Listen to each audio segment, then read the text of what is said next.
Bonjour les Potterheads. On se retrouve cette semaine pour initier une nouvelle série de vidéos qui traitera de l'histoire de la magie en Amérique du Nord. Pour cette première vidéo, nous allons nous intéresser à l'école de sorcellerie Ilvermorny.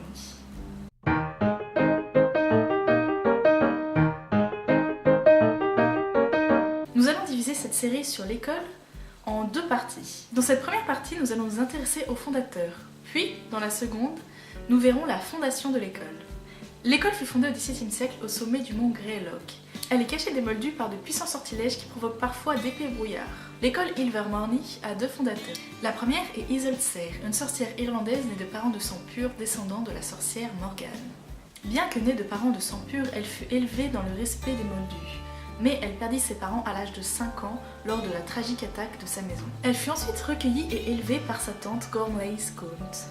Ce nom ne vous est sans doute pas inconnu. Et oui, il s'agit bien de la famille des Gaunt, héritier de Salazar Serpentard. Mais en grandissant, elle découvre que c'est sa tante qui avait attaqué ses parents. Gormlaith Gaunt défendait avec ferveur la doctrine du sang pur et avait décidé d'enlever sa nièce, élevée dans l'hérésie du respect des moldus, afin de la ramener dans le droit chemin. Obligée de suivre l'exemple de sa tante, Isolde se retrouva isolée et méprisée des autres villageois. Lorsque la jeune Isolde reçut sa lettre de Poudlard, sa tante refusa qu'elle s'y rende, considérant que l'école de Poudlard était infestée de sang de bourbe et méprisant ses préceptes égalitaires. Aux yeux de la jeune Isolde coupée du monde, l'école Poudlard semblait un véritable paradis et elle y rêva toute son adolescence. Après 12 ans passés isolée, maltraitée par sa tante et privée de baguette, Isolde décida de s'enfuir en volant la baguette de cette dernière. Elle décida également pour plus de sûreté de quitter le pays. C'est pourquoi elle se rendit en Angleterre. Mais Gormlaith la retrouva rapidement. Isolde se coupa alors les cheveux et se fit passer pour un homme du nom d'Elias Story et embarqua pour le Nouveau Monde. À son arrivée en Amérique, elle s'enfuit dans les montagnes, quittant la colonie de peur d'être retrouvée par sa tante. Pensant être la seule sorcière sur ce nouveau territoire, elle finit cependant par rencontrer par hasard deux créatures magiques. Ces deux créatures lui étaient inconnues, puisqu'il s'agissait de créatures endémiques de l'Amérique du Nord. La première créature était un dissimuleur, spectre nocturne des forêts et friand de chair humaine, capable de se dissimuler derrière pratiquement tous les objets. La deuxième créature, quant à elle, était un Pequod-Genie. Cousin du gobelin d'Europe, il est originaire d'Amérique du Nord. C'est une petite créature rusée aux grandes oreilles et au teint gris qui possède de puissants pouvoirs. De nature indépendante, il n'apprécie guère la compagnie des humains auxquels il aime jouer des tours. Lorsqu'Isolde rencontra ces créatures, le dissimuleur avait capturé le Pequod-Genie et s'apprêtait à en faire son dîner.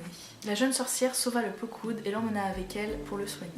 Une fois guéri, le Pequod-Genie décida d'entrer au service de la jeune Isolde jusqu'à ce qu'il ait remboursé sa dette. Cependant, être au service d'une sorcière était une grande humiliation pour la créature et il se plaisait à ronchonner derrière son dos.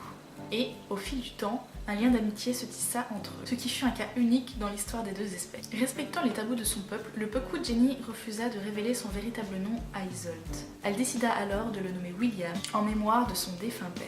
William lui fit alors découvrir les différentes créatures qu'il connaissait, et la jeune Isolde se prit de fascination pour le serpent cornu, un serpent dont le front était serti d'une pierre précieuse. C'est d'ailleurs en découvrant le serpent cornu qu'elle découvrit qu'elle parlait fourche-langue, héritage de ses ancêtres. Un jour, alors qu'ils se promenaient, William et Isolde découvrirent une famille d'humains attaqués par un dissimuleur.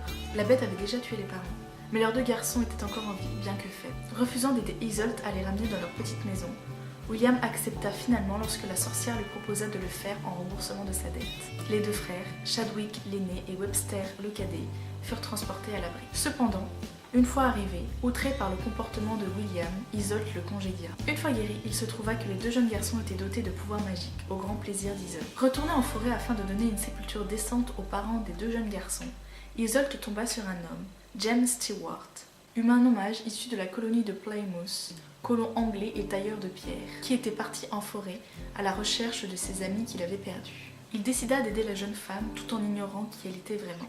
Il ramassa les deux baguettes magiques brisées des défunts, mais, comme avec tout nommage, les baguettes se rebiffèrent et James fut projeté en arrière et s'assomma contre un arbre. Il se réveilla dans une bâtisse de fortune et trouva Isolde à ses côtés. Elle ne put lui cacher ses pouvoirs très longtemps car il utilisait sa baguette pour chasser et faisait des potions pour soigner les garçons. Cependant, la sorcière avait décidé de l'oublier lorsqu'il serait totalement remis. En attendant, James dessina pour elle les plans d'une maison de pierre qu'elle érigea au sommet du mont Greylock en un après-midi.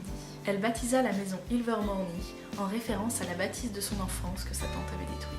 Au fil du temps, la peur de la magie de James disparut et il devint évident pour les deux jeunes gens qu'ils étaient tombés amoureux. Ils décidèrent de se marier et élevèrent Chadwick et Webster comme leurs propres enfants. Comme vous l'aurez sûrement compris, James Stewart est le deuxième fondateur de l'école. Et voilà pour la première partie de cette vidéo. J'espère qu'elle vous aura plu. En attendant, n'hésitez pas à me laisser un pouce en l'air si ça vous a plu. Et moi je vous retrouve bientôt pour la suite et fin de cette belle histoire. Bye!